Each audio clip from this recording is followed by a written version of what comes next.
大家好，今日我想先問你一條問題，你信唔信神話？大部分人可能會話唔信，神話啫，不過係古人對自然現象嘅浪漫解釋，係文學，唔係歷史。但係如果我話俾你知，有一個地方畫出嚟嘅嘢同神話入面寫嘅一模一樣呢？中國四川有個叫三星堆嘅遺址，佢係人類到而家為止發現到嘅最神秘嘅青銅文明之一。佢比同一時期嘅中原商朝仲要奢華，啲造型比古埃及仲要詭異，啲工藝比蘇美爾仲難用常識去解釋。仲令人不安嘅係佢嘅消失，幾乎無聲無息，就好似從來冇存在過咁。今集片我哋要追查三個問題：三星堆文明由邊度嚟？佢點解會消失？仲有佢嘅文字究竟去咗邊？呢三個問題每一個單獨拎出嚟都夠寫一本書，但今日我哋會將佢哋串埋一齊，你會發現答案背後藏住一段被歷史刻意抹走嘅真相。1929年嘅春天，四川廣漢成都平原啱啱踏入最忙碌嘅播種季節，一個叫燕道成嘅農民正帶住個仔燕清寶喺自家宅院旁邊挖排水溝，鋤頭一落，砰一聲門響，由泥層傳到手上嘅感覺，既唔似石頭，亦唔似泥土。兩父子刨開泥土，即場呆咗，坑入面密密麻麻，全部都係玉器。佢哋一口氣挖出咗300幾件。燕道成又興奮又驚。興奮嘅呢啲顯然係一筆橫財，驚嘅係萬一俾官府知道呢批嘢，好可能會全部充公。於是佢將所有玉器秘密收埋喺屋企，再靜靜雞逐少逐少攞去古玩市場變賣。呢個秘密冇守得住，稀奇嘅器物引嚟一雙又一雙好奇嘅眼睛。消息好快就傳遍成個月亮灣，村民亦開始自發喺附近亂挖。1934年，美國傳教士兼考古學家葛維漢收到消息之後趕過嚟，主持咗一次非正式發掘，出土文物超過600件。但挖咗唔夠10日，就因為附近盜匪猖獗，成次發掘草草收場。自此之後，三星堆沉寂咗好耐。三星堆真正震驚世界就係喺1986年嗰年夏天，施工隊意外碰到一處土坑之後，考古人員隨即介入，1號坑同2號坑先後被打開，兩個坑加埋出土文物超過1700件，包括青銅大立人、青銅神樹、金面人頭像、黃金權杖，仲有80幾根象牙。中國考古界從來都未見過呢啲嘢。沉睡3000年，一醒驚天下，呢8個字係官方俾三星堆嘅評語，亦係當時所有親歷者內心嘅真實寫照。2019年年底，考古專家喺1號、2號坑附近陸續確定3號至8號坑嘅位置，新一輪發掘隨即展開。到2022年6月，四川省文物考古研究院公布階段性成果，6座新坑合共出土接近13000件已編號文物，其中形制完整嘅超過3150件。呢度有一個數字值得我哋停低諗一諗。成個三星堆遺址總面積大約12平方公里，但已經發掘嘅面積連2萬平方米都唔夠。換句話講，直到而家人類所見到嘅一切，只係成個三星堆嘅1/1000.6。冰山之下仲有幾多嘢等緊我哋？冇人知道。要明白三星堆有幾反常，你首先要知道正常係咩樣。公元前1300年前後，中原商朝正值鼎盛時期，嗰個年代最具代表性嘅青銅器就係後母脈鼎重832.84公斤，造型莊重，紋飾規整，體現嘅係權威、秩序同禮制。呢個就係中原青銅文明嘅美學邏輯：器物要服從禮，禮要服從皇權。但係同一個時期，四川盆地嘅古蜀人又喺度整緊啲咩？一張青銅種木面具，闊138厘米，高64.5厘米，眼球向外突出16厘米。呢個唔係裝飾性嘅誇張，眼球係中空嘅，入面嘅結構相當複雜。一棵青銅神樹殘高3.96米，專家估計完整高度超過5米，由200幾塊殘件拼合而成。仲有一尊青銅大立人，通高2.62米，頭戴高冠，雙手環握喺胸前，衫上嘅紋飾幼細得好似發絲咁。呢啲嘢就算放到今日，用現代工業設備嚟製造，依然係一項相當有挑戰性嘅工程。而古索人就係用3000年前嘅技術做到嘅。但真正令冶金學家感到不安嘅唔係造型，而係成分。研究人員分析三星堆青銅器嘅化學成分時，發現咗一個異常。呢啲青銅器入面含有磷元素，而且含量極為精準，穩定控制喺0.8%到10%之間。磷元素有咩用？佢可以令銅冷卻硬化得慢啲，同時增加銅液嘅流動性，令熔融嘅銅汁可以流入極細小嘅部位，例如手指、腳趾同羽毛嘅紋路。正正因為加入咗磷元素，三星堆嘅青銅鑄件先至可以做到咁精細、咁複雜。問題嚟啦，磷元素去到1669年先至由德國煉金術師亨尼格布蘭德正式發現，距離而家唔過300幾年。3000年前嘅古蜀人點會知道要喺銅入面加磷？佢哋又係點樣控制到呢個比例？呢個問題到目前為止都冇人答到。焊接技術同樣令人費解。2022年喺三星堆7號坑出土嘅龜背形網格器，長61厘米，闊57厘米，上下兩層都係鼓起嘅青銅網格，中間仲夾有玉器。研究人員用 X 光掃描之後，發現咗焊接嘅痕跡。呢件器物唔可能係一體澆鑄嘅，而係由多個部件焊接而成。銅焊接係一項極難掌握嘅技術。銅嘅熱度率好高，冷卻得極快，二次鑄造好容易產生裂痕。喺現代工業入面，銅焊接需要精密嘅控溫設備同專業嘅工藝流程。但三星堆嘅工匠喺冇任何現代儀器嘅條件下，整出咗結構複雜、焊縫緊密嘅青銅器，仲有象牙。三星堆8個祭祀坑入面出土嘅象牙總數超過100斤。按現代亞洲象嘅平均體型換算，背後至少牽涉50頭大象。佢哋由邊度嚟嘅？係本地獵殺、長途貿易，定係大規模嘅獻祭行為？呢個問題到而家都未有定論。將呢啲嘢擺埋一齊，你會感受到一種奇異嘅壓迫感。三星堆文明嘅存在本身就係一個悖論，佢太先進啦。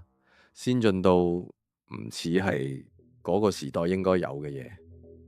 三星堆出土咗咁多青銅器，但有一個基本事實，三星堆附近係冇銅礦嘅，即係話所有鑄造原料都要由其他地方運過嚟。究竟係由邊度運嚟？考古界目前有3種主流猜測。第一種係江西說。2012年，專家喺三星堆青銅器入面檢測到一種帶有放射性嘅原同位素，叫做異常源。咁啱，同樣嘅異常源，亦都喺江西吳城遺址出土嘅青銅器入面出現。而吳城旁邊啱啱就有一座大型銅礦遺址。問題係三星堆距離江西吳城超過1300公里，仲要跨越崇山峻嶺，要由嗰度長途運銅過嚟，實在好難想像。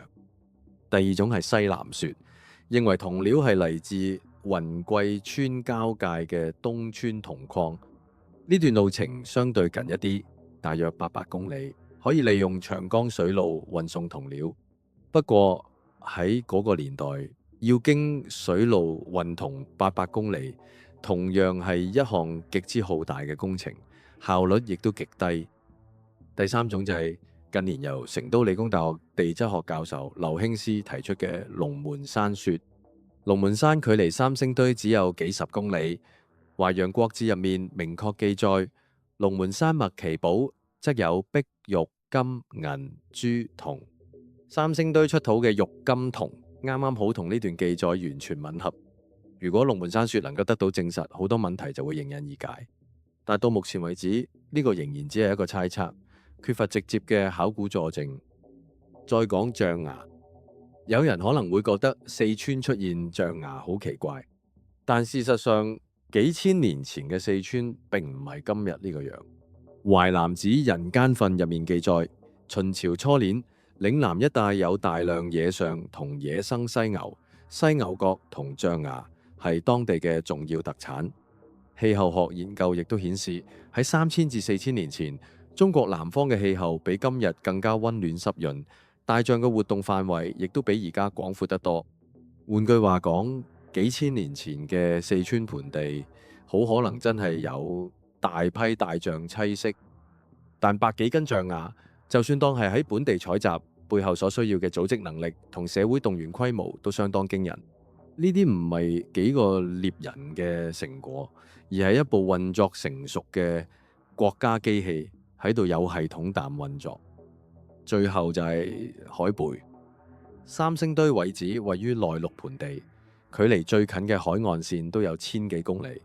但喺2個祭祀坑入面，考古人員出土咗超過4600枚海貝同銅貝。呢啲海貝究竟係由邊度嚟？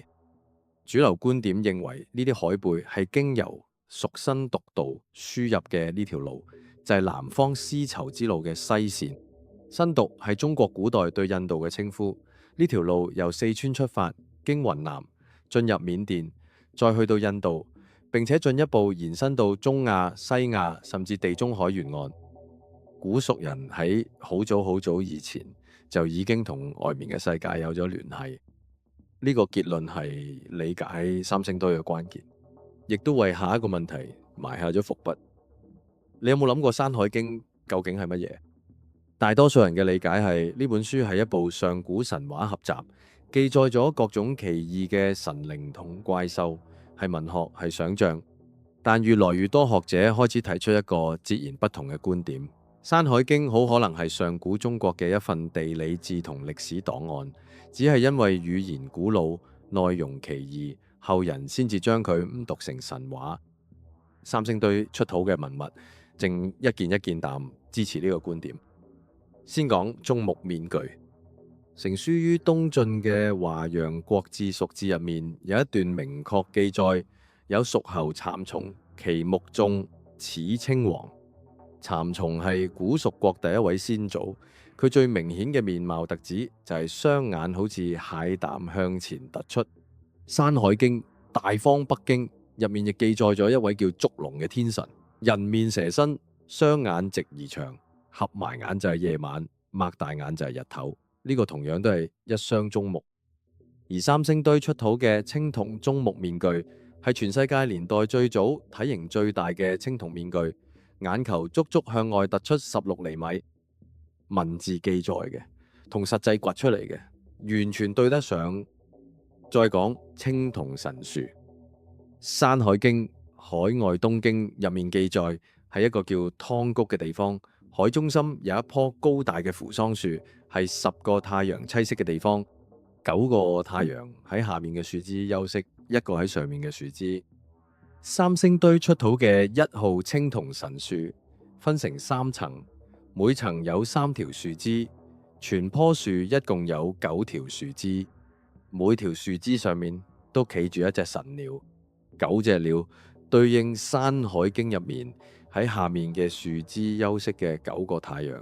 咁第10個呢，1號神樹嘅頂部咁啱係殘缺嘅，專家到而家都未能研到嗰條樹枝。如果有一日考古人員可以喺三星堆嘅土層入面好到神樹嘅頂端，上面企住第10隻神鳥，我唔知你會有咩感受，但我覺得嗰一刻神話就真係變成咗歷史。仲有關於大立人像手握8條蛇嘅猜測，《山海經》入面有大量操蛇之神嘅記載，例如海外北經寫到夸父國嘅人右手操青蛇，左手操黃蛇。古蜀國有明確嘅龍蛇崇拜，三星堆本身亦出土過青銅蛇。大祭司雙手握住蛇嚟主持祭祀，放喺《山海經》嘅敘事邏輯入面，完全合情合理。呢個令我諗到一個更大嘅問題，我哋一直習慣將《山海經》當成一部充滿想像力嘅神話集，但有冇可能寫低嗰啲文字嘅人，只係用佢哋嘅語言如實記錄佢哋親眼見到嘅嘢？嗰啲眾目之人、操蛇之神、十個太陽嘅神話，會唔會都係真實存在過嘅歷史？三星堆正將呢種可能性一寸一寸啖掘出嚟。如果三星堆同《山海經》嘅互證只係孤例，咁可以話係巧合。但係接落嚟呢一幕，你就好難再用巧合兩個字搪塞過去。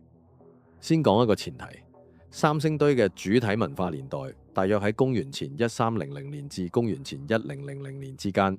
呢個時期，地球上同時有幾個高度發達嘅青銅文明，處於極盛時期嘅古埃及新王國、兩河流域嘅烏爾王朝、地中海嘅邁錫尼文明同埋小亞細亞嘅赫梯帝國。呢啲文明之間有冇可能曾經有個聯繫？我哋逐樣睇下。證據：黃金面具。三星堆出土咗多件金面青銅人頭像，其中最完整嘅就係2021年喺3號坑同8號坑出土嘅金箔面具。呢種將黃金打成薄片再覆喺人面上嘅做法，喺中國同時期嘅其他遺址入面從來未出現過。但喺古埃及，呢係一種高度成熟嘅傳統。圖坦卡蒙黃金面具重約11公斤，喺公元前1323年前後製成。喺邁錫尼，阿伽門農黃金面具係喺公元前1550年前後嘅樹穴墓出土。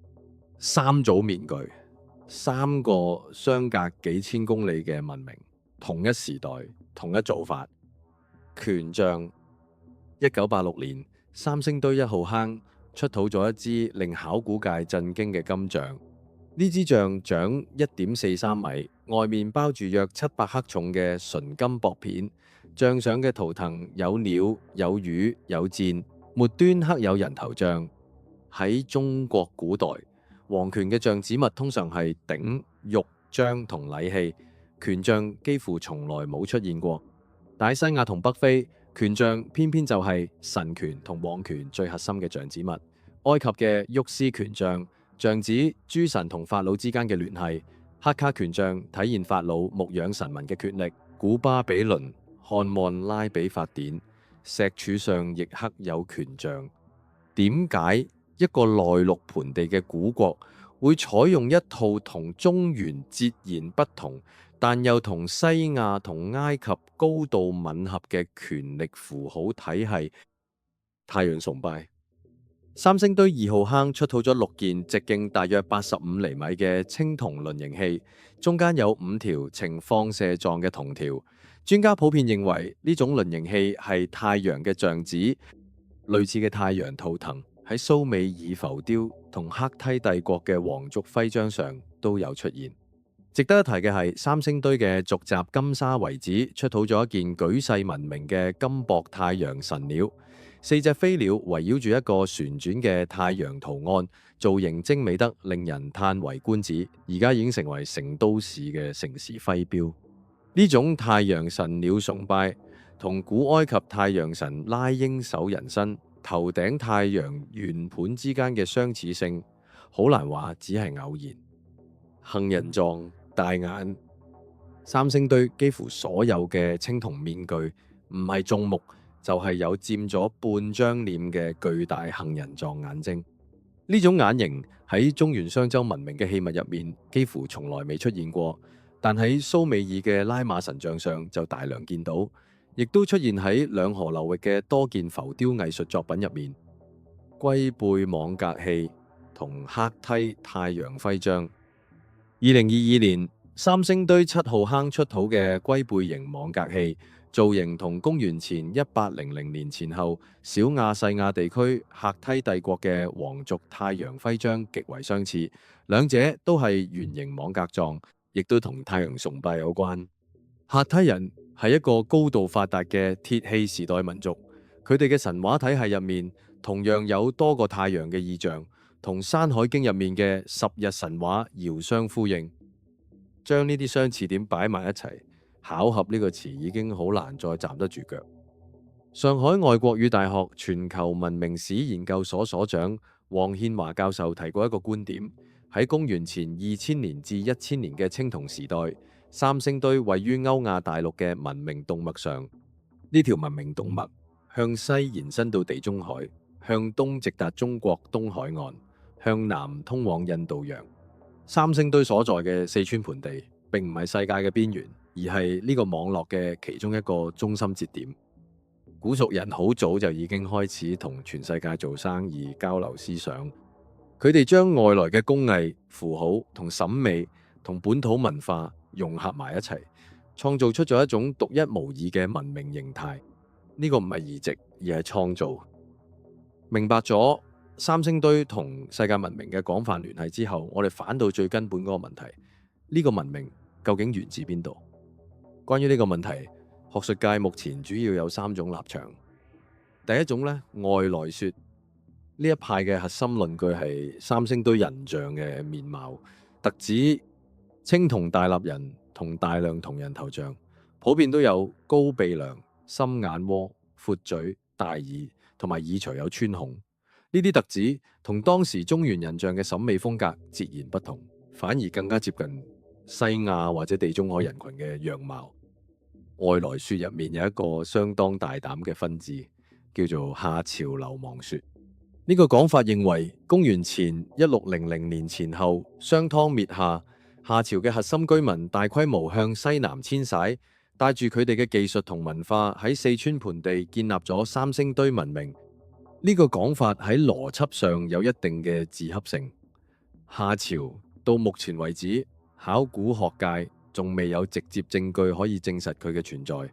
如果夏人真係遷徙咗，咁就啱啱好解釋到點解我哋喺中原沿唔到夏朝嘅實物遺存。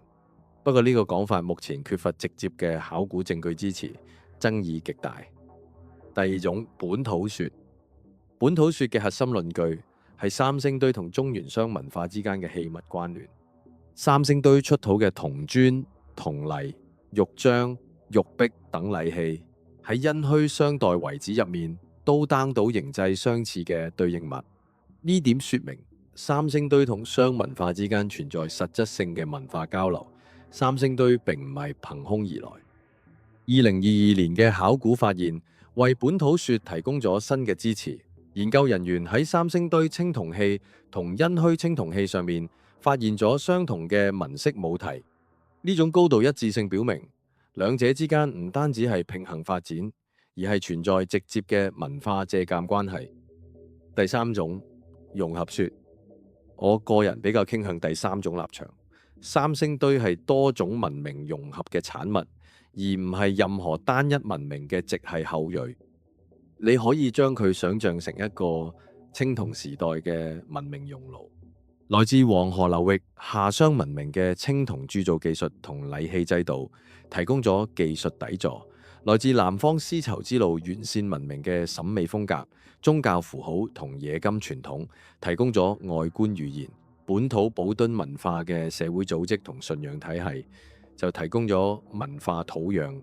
三者喺四川盆地呢個相對封閉但又四通八達嘅地理空間入面互相碰撞、消化同重新創造，最終形成咗獨一無二嘅三星堆文明。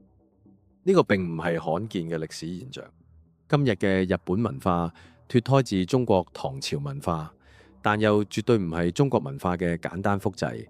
今日嘅美國文化融合咗歐洲、非洲同亞洲嘅多元基因，但亦創造出咗屬於自己嘅獨特面貌。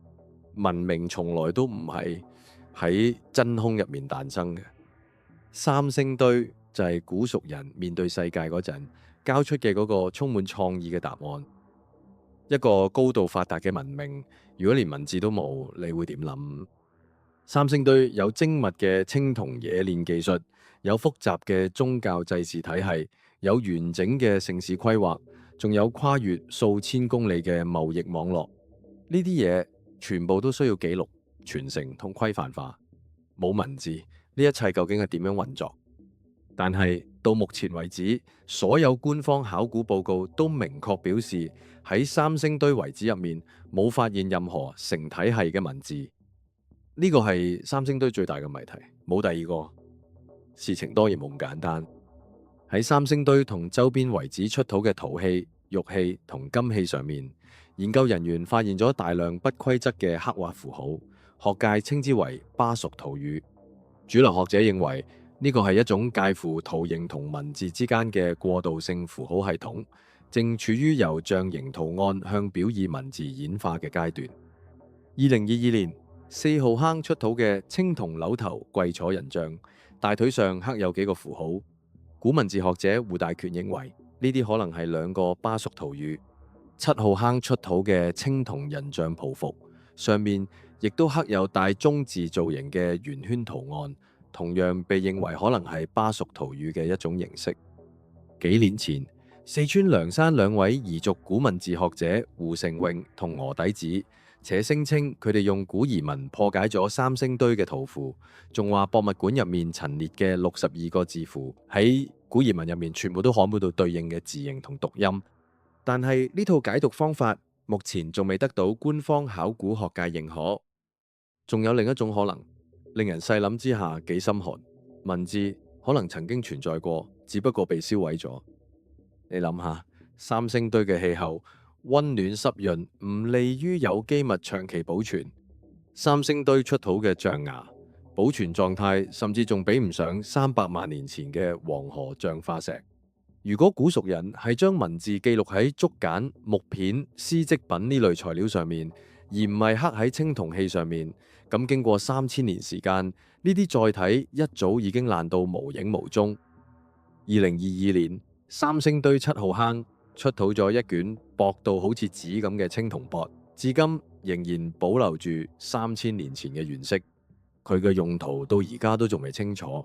但有學者留意到佢嘅形態同古代書卷極為相似。如果佢真係某種書寫載體，咁三星堆存在文字嘅可能性就會大幅上升。但仲有一種更加黑暗嘅解釋，文字唔係消失咗，而係被人蓄意消滅咗。咁就帶出今期影片最後，亦都係最震撼嘅部分。等我哋重新審視嗰8個坑。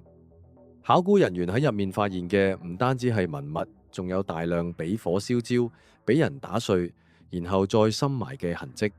青銅器先俾人打成碎片，再用火燒過，之後先至填落坑入面。成個過程有3個步驟，缺一不可：打碎、火燒、掩埋。